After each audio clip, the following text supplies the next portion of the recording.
So here we're using some birch bark to get our fire going, and this is my friend's first attempt at a fire lighting. We'll see how good he gets.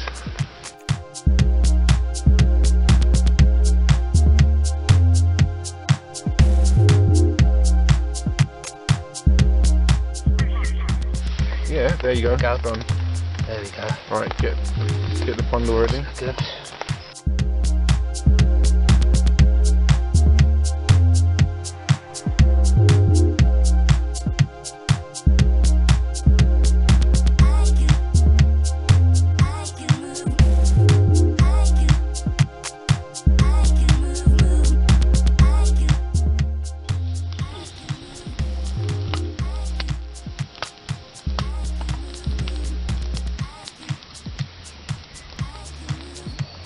Put them near the fire so they can dry off quicker.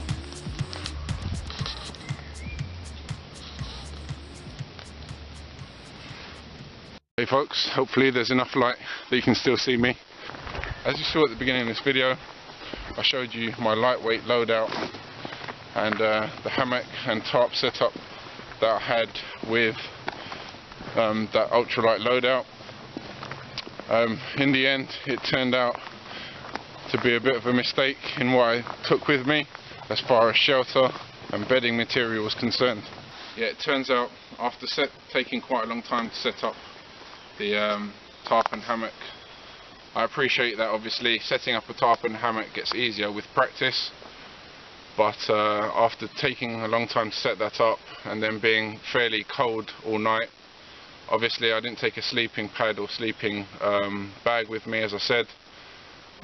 So after about 3 hours of trying to sleep, you know, I woke up feeling really cold, and it was really starting to sap my energy. So I've gone back to the good old-fashioned beloved tent. Didn't really appreciate the rocking motion that the hammock gives during, you know, fairly light winds even, and even just from your own body motion, the hammock begins to rock. Not really very comfortable way to spend the night. Maybe a couple of hours in the sunshine between a couple of apple trees while sipping some cider.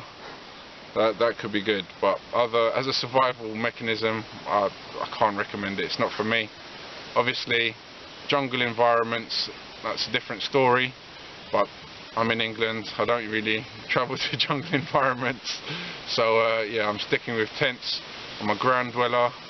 I know all you hammock people are out there and do rate it as a form of shelter, but just sadly not for me.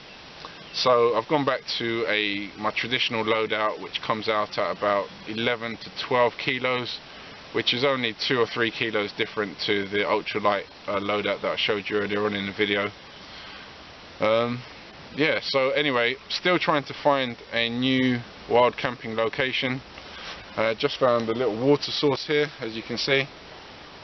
Probably highly unsanitary drinking conditions there, but with purification that is an option. Obviously this is you know, not going to be here all year round or in dry periods, so it's not really sustainable, but as far as I'm aware there aren't any rivers around here close by, so in this location looks like I'll always be restricted by having to carry water in with me basically, which is a shame, because obviously that's an extra 3 or 4 keys on your back, which you can do without, frankly. But still a nice spot here, and very restful on the eyes. But we move on. Well folks, we're just back from a roughly 2.5 hour excursion into the woods, and sadly have not found another appropriate wild camping spot. Bit tricky. We're just going to have a little brew now, and yeah, have another little think about things and maybe venture out later on.